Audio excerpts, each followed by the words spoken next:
I really am excited to welcome up Maggie Downs to open our show. Oh, Hi, I'm so happy to be here. So, my story begins almost exactly 10 years ago. It's New Year's Eve, 2010, and I'm traveling alone in Cairo, Egypt. And my hostel had been overbooked for the holiday, so I'm being kicked out and I have nowhere else to stay. So I'm standing on the street outside trying to figure out my next move. And I mean that very literally, because for the life of me, I can't figure out how to cross the street. And everything I need is on the other side.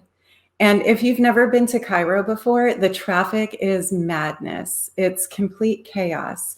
And the ancient roads are squeezed with millions of cars and buses and bicycles and people on foot, and there are no traffic lights. It's like when a pipe bursts and the water just starts shooting out and you can't make it stop or slow down. And just then, a man touches my arm.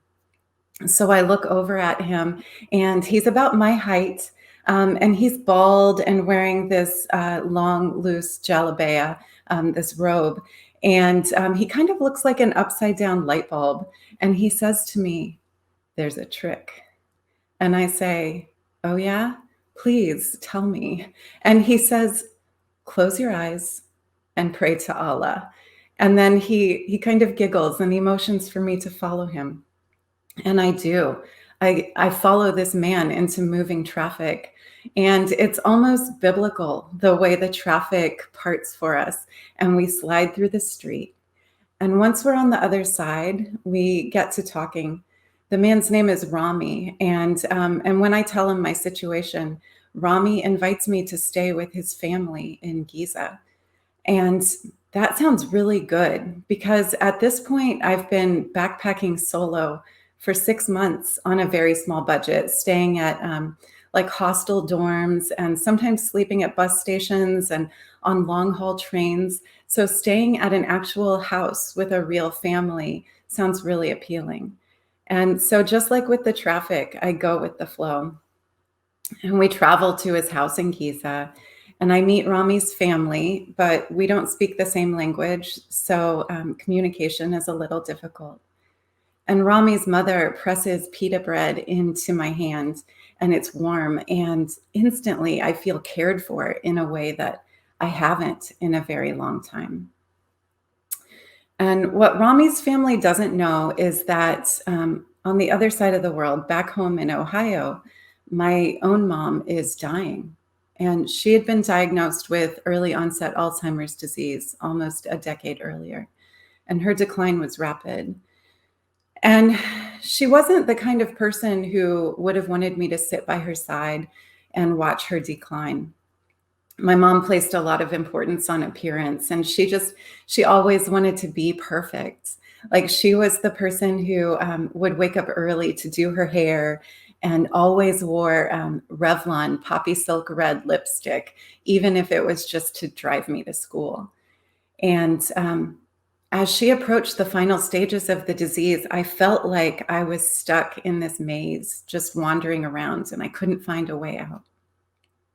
But I knew there were all these things that my mom wanted to do with her life and places she wanted to go.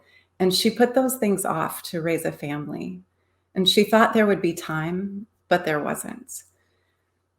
So I realized that by muddling around in my own grief, I was doing the same thing that my mom had done. I was putting things off and I wasn't actively living.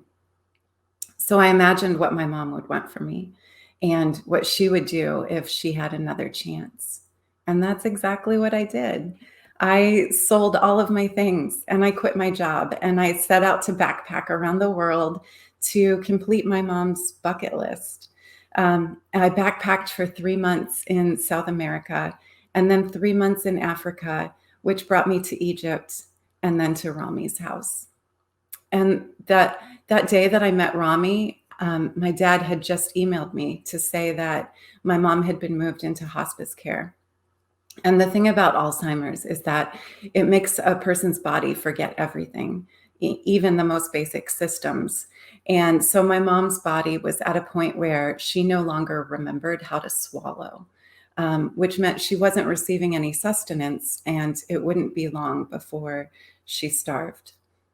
And I thought this whole time that I had been traveling to this place of closure. But with my mom's death imminent, it felt like that chaotic road in Cairo all over again. Like I just didn't know how to navigate this. But that night at Rami's, the entire family comes together, and we sleep together on the living room floor. And we don't have beds. We just have these wool blankets that we wrap around our bodies like burritos. But that night, there are also mosquitoes, swarms of them, and they're flying into my blanket, and I wrap the wool tight around my face. And at one point, I'm even inhaling insects. And when I wake up in the morning, I'm swollen and I'm covered with bites.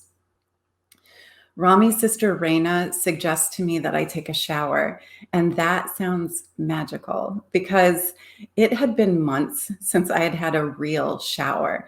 And so I immediately imagine like hot water on my sore skin and lather and water streaming all over my face and shoulders and cleansing me. And so Raina tells me to be patient. The shower will be ready soon. And by this time, the rest of the family has gone. They're out running errands. Raina leaves the room, and I wait alone. And after a while, she comes and she leads me by the hand into the bathroom.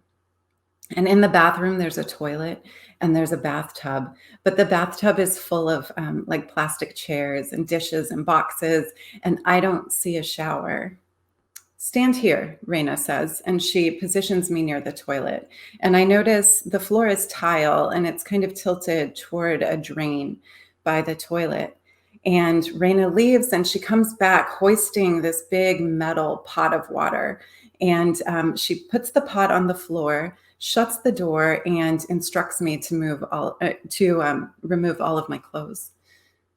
But shower, I say? Here is shower. And she balances on top of the toilet seat, and she has this measuring cup or like a ladle with a long handle.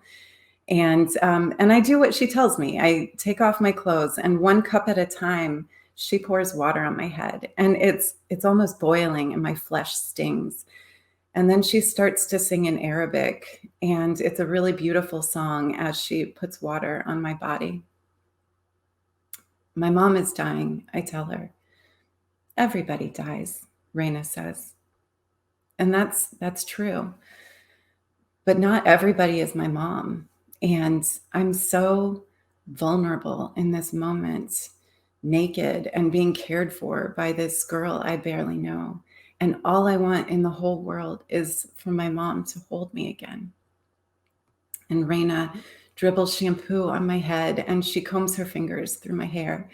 And she runs this bar of perfumed soap over my skin and rubs me until it lathers. And then she rinses me until I'm pink. And after that shower, I towel off and I get dressed. And by now, the rest of the family has returned to the house. And I hear a lot of commotion in the kitchen, like pots and pans and the thud of a knife against a cutting board and like the scrape of a mortar and pestle. And then it's time to eat, but there's no table. Instead, we spread newspapers out on the floor, and the entire family sits in a circle. And they bring out all of these platters. There's white rice and fava beans and stewed greens and cucumber salad and bread. And then in the center of it all is this thick ball of meat. And it's hot and like hissing with oil and juices. And I realize I've never told them that I'm a vegetarian. So I politely nibble around the meat and I tell them I'm not very hungry. And I try to offer it to others. But this is New Year's, and it's a new beginning and a special day. And this family is so generous, and I'm their guest. It's special for you, Rami says. And he tells me that the family had their uncle's camel slaughtered recently, and they saved the liver for me as a delicacy. And I can't help but think of my own mom in this moment.